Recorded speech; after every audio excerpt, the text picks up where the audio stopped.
Formula 2 is back for 2019. A whole new host of drivers, famous names Schumacher and Lacey join the scene, and old faces Nick De Vries, Luca Ghiotto, Nick Latifi, Jack Aitken are back in battle in Bahrain.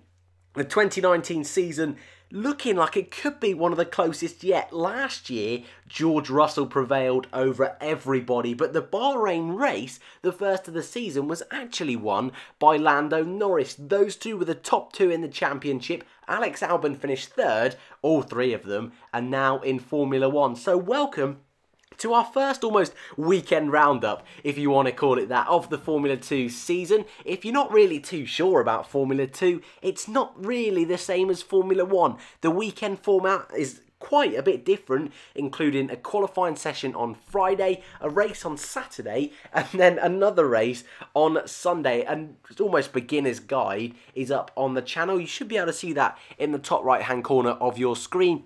So if you want to learn a little bit more about Formula 2, feel free to do so. Everything you should need to know should be in that guide. As I've explained in yesterday's video and today's video, I'm actually not, I suppose, at home this week. I'm away on holiday, so if you do put anything in the comments below, I might be a little bit slow to reply, so I do apologise about that. However, if you are new around here, I'm going to be covering Formula 2 all season long, so lucky you if you fancy following and keeping up to date with Formula 2. You can feel free to subscribe. We also do Formula 1 and Formula E content as well, just for your benefit. So then, let's start off.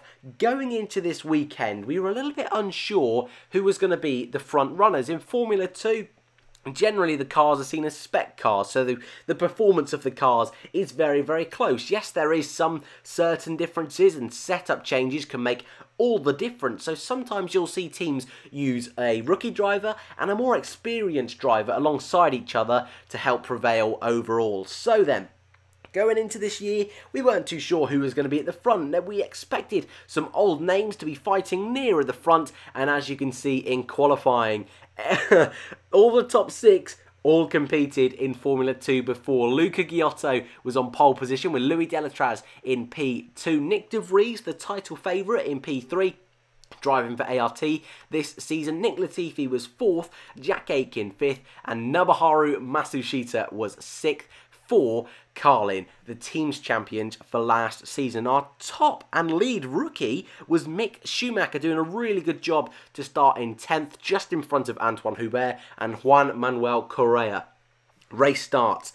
Difficult start for Luca Ghiotto, gives the chance for the Dams boys of both Nick Latifi and Sergio Sette Camara to take an early lead. And to be honest, it was quite a chaotic race. I don't actually think, and I've not I've not thought this for a long time, but both Formula 2 races, although they were chaotic, I think actually the Formula 1 race was a little bit more jam-packed, to be honest. So that was really good to see that Formula 1 is finally closing up a little bit with the new front wings and aero regulations. However, Formula 2, things were, like I say, slow to progress, and it wasn't really any sort of chaos or drama. We did see Sean Galale, his rear wing or DRS got stuck open. That was a bit of a crazy accident, could have been a big accident actually. However, it wasn't until the first round of pit stops did we start to see a little bit of drama, and what it meant was that the leader of the race at the time, Nicholas Latifi, the Canadian who previously had only won 2 races before, but both of them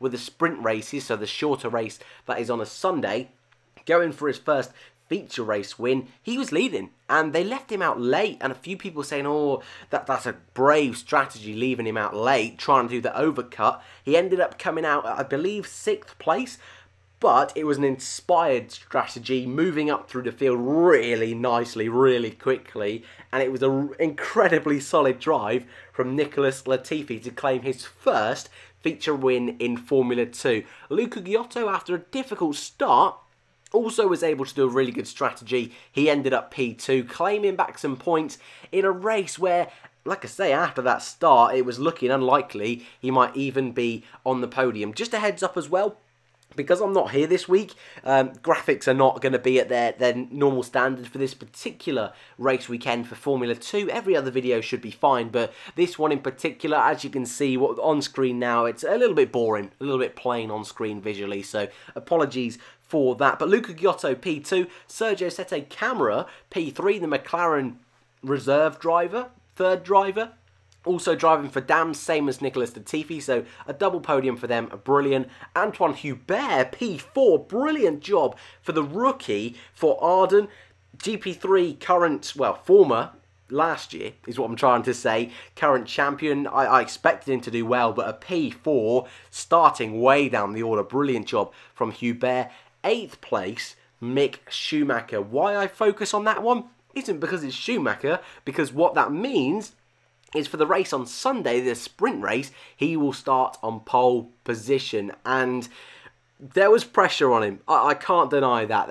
Going into the weekend, all of the attention was on Mick Schumacher. And I imagine even some of you guys, if you are just getting into Formula 2 for this first season, I imagine it's because of that Schumacher name. If I'm being, it might not be. It might not be. I'll hold my hands up. I'm sure some people are doing it because it's going to be in the game this year. But he had a lot of pressure on his shoulders, and to be honest with you, it was a solid first weekend. You know, it wasn't anything incredible like Norris did last year, like Leclerc was able to do, but it was solid. And what I want to try and put across is that in this race, Schumacher, he did go backwards, and there was questions whether he was trying to look after the tyres, but other guys around him were also sort of doing the same sort of thing.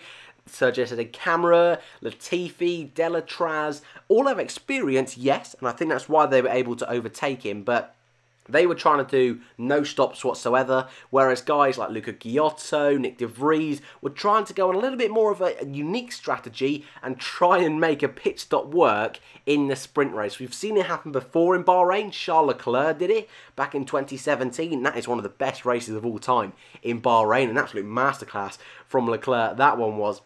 And this time, very similarly to when Leclerc did it, Luca Giotto, who was leading at the time, came in to the pits. He had to work his way back through the field, and like I mentioned, Schumacher really just sort of tumbled down from pole position, and he was fine. You know, you don't expect him to be blowing everyone away. And what I will say is that almost every championship he's been in, even Euro F3 like last year, the first season he was in, he was fine. You know, he got used to the sport, used to the series, but the second season he was in, he smashed it. And I expect a similar sort of thing to happen in Formula 2, which actually I think will be quite nicely, because it will be when Kimi Raikkonen is out of contract, and also when Giovinazzi is probably going to move on from the team if he's not performing. So Schumacher, a difficult weekend, but Giotto, wow. It was an inspired decision to come into the pits, and it paid off. It really paid off, overtaking everyone comfortably, and I do mean comfortably, finishing the race by over 5 seconds in the lead. An incredible feat in such a small space of time in the race, and considering a pit stop in just a 23-lap race. Yeah, stunning job from Luca Giotto. Takes not his first win in Formula 2, his second win. So he's had a bit of a drought, if you want to call it that, but he is definitely in the running for the title. Sergio Sette Camara got P2, and Nicholas Latifi got P3. So actually, the podium in both races was the exact same 3 drivers. So will they be the 3 fighting it out for the championship? It wouldn't surprise me. In 4th, we had a rookie again. It wasn't Hubert this time. It wasn't Schumacher. It was Guanyan Zhu, also driving for Univertusi Racing. Univertusi? Yeah, very difficult names in Formula 2. You'll get used to this if you start following it. He was Giotto's teammate. A brilliant job from the Renault test driver, I believe he is. Delatraz ended up P5, Schumacher P6, so picking up some good points for Schumacher. That was not a bad effort indeed. Outracing Nick de Vries, he did a one-stop strategy, so Schumacher lucky in the end to beat de Vries, but picking up again solid points. And the final point went to Jordan King, making his return to Formula 2.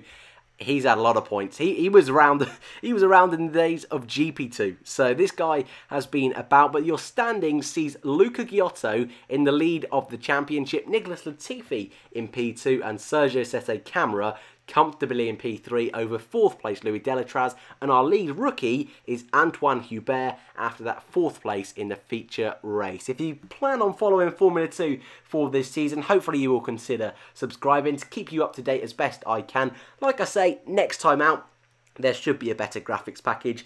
It should be a bit of a higher quality, and I was a little bit sceptical whether I should put this one out, but I would like to, because I want to cover the entire season. And if this was helpful, then hopefully you enjoyed. And I'll leave that there. Thank you for watching, and hopefully I'll see you in the next one.